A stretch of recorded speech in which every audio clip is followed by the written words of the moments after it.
187 million ounces of silver have physically left COMEX since the start of this year. That number gets repeated a lot in this space, usually with an exclamation mark and a capital letters title. But almost nobody stops to explain what it actually means, whether it's normal, whether it's alarming, or what a stacker in the US is supposed to do with that information. That's what this video is. No panic, no get your money out now, just the data, what it means, and what I'm personally doing with my stack because of it. Let's get into it. Before we can talk about what 187 million ounces leaving COMEX means, we need to understand what COMEX actually is, and specifically the difference between two numbers that get confused constantly. COMEX is the commodity exchange. It's where silver futures contracts are traded. When you buy a futures contract on COMEX, you're buying a paper agreement to receive a certain amount of silver at a future date. Most of those contracts never result in physical delivery. They get rolled over or settled in cash. But some do, and for those that do, COMEX maintains warehouses where the physical metal is stored. Now, inside those warehouses, there are two categories of silver. The first is called eligible. Eligible silver is silver that meets COMEX's standards, the right purity, the right bar sizes, but it's privately owned. It's sitting in the vault, but it's not available for delivery against futures contracts unless the owner specifically registers it. The second is called registered. Registered silver is the metal that is actually available to be delivered against an open futures contract right now. This is the number that matters for what we're about to discuss. Think of it like a restaurant. Eligible inventory is all the food in the walk-in freezer. Registered inventory is what's been prepped and is actually on the line, ready to go out to tables tonight. You can have a huge walk-in and still run out of plates if nobody brought the food forward. As of the most recent COMEX data, registered silver inventory has declined dramatically from its 2020 peak. We're talking about a drawdown of roughly 60 to 65% from the highs. The eligible category remains larger, but eligible silver only becomes deliverable when owners choose to register it. And right now, for reasons we're about to get into, that's not happening at the pace the market needs. So when we say 187 million ounces have left COMEX, what does left mean? It means those ounces were in COMEX vaults and were physically withdrawn. The owner took delivery, moved it out, transported it somewhere else. In some cases, that's large institutional buyers taking possession.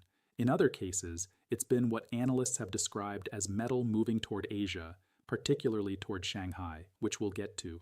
Normal COMEX activity has inventory flowing in and out constantly. Metal comes in when miners, refiners, and dealers deposit it. Metal goes out when buyers take delivery or move it for other purposes. A functioning, liquid market has roughly balanced flows. What's abnormal about the current situation is the direction and persistence of the flow. For several months running, more silver has been leaving COMEX than entering it. The registered category, remember, that's the immediately deliverable supply, has been declining steadily, and the rate of withdrawal has been accelerating as silver prices have moved higher because higher prices attract more speculative demand for actual physical delivery. I want to read you something here from a recent analysis that I think frames this well, and then I want to break from it and tell you what it means in plain stacker terms. This is from a commodities research note that's been circulating in the institutional metals community. The persistent drawdown in COMEX, registered silver inventory, combined with elevated open interest in near-term delivery months, creates a structural tension in the physical market that paper price signals are currently failing to reflect.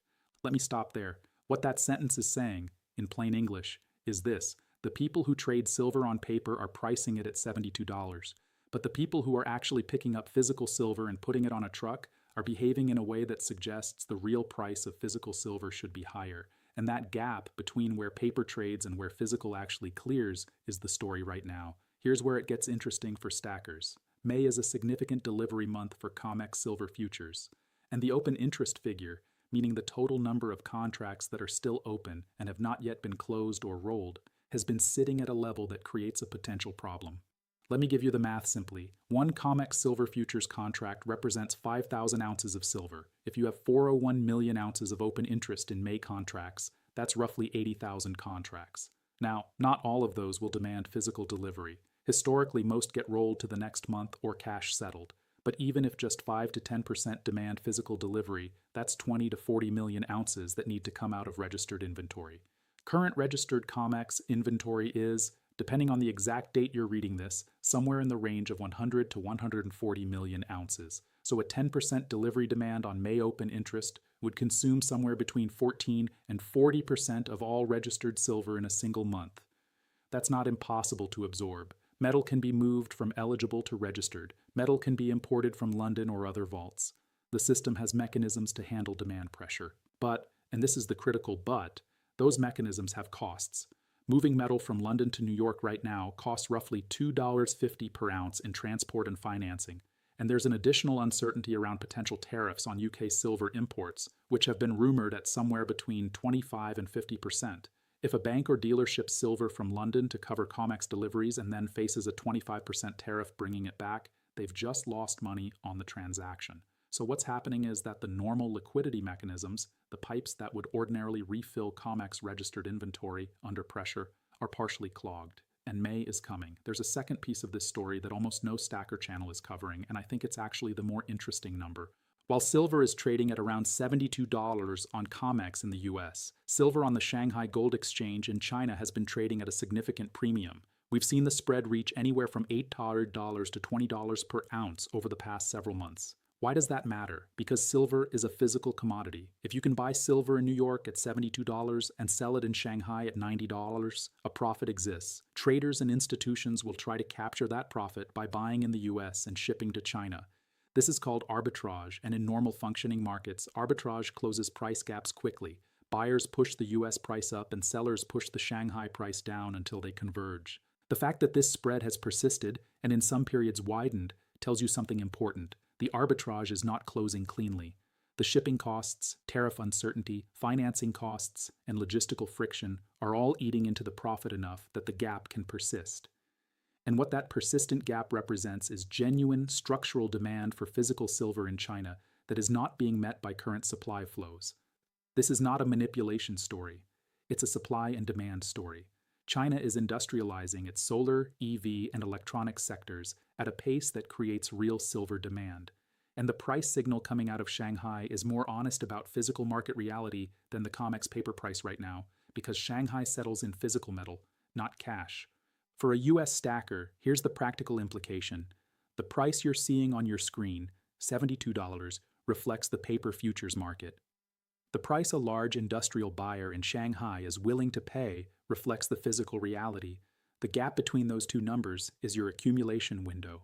All right, so let me tell you where I personally land on all of this and what I'm actually doing, not just what I think. I've been adding to my physical position at these prices, not because I think $72 is some magic number, not because I'm predicting $200 silver by Tuesday, but because everything I've walked you through in this video, the COMEX drain, the May delivery pressure, the Shanghai premium, the lease rate situation, all of it is pointing in the same direction. The structural case for silver hasn't changed. The price has temporarily disconnected from the structural reality.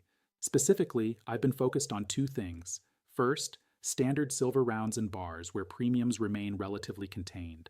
Second, constitutional silver, the 90% US coins, where I've been seeing reasonable spot deals and which historically have commanded significant premiums during supply squeezes. I'm not selling anything I own. If you're a stacker who bought higher and is feeling the pressure right now, I understand that feeling. But the data I walked you through today is not the data of a bull market that's over. It's the data of a market that's in a temporary suppression window while the physical reality builds underneath it. Here's the one-sentence version of everything I just told you. 187 million ounces have left COMEX. May has 401 million in open interest that the math struggles to cover. Shanghai is paying $20 more per ounce than New York, and silver is sitting at $72. One of those things is going to move to meet the others. History says it won't be the 401 million ounces of open interest or the Shanghai buyers. It'll be the $72 price. If you found this useful, subscribe. I cover COMEX data, the macro picture, and what it all means for your physical stack every week. No hysteria, just the numbers and what to do with them. Happy stacking. I'll catch you in the next one.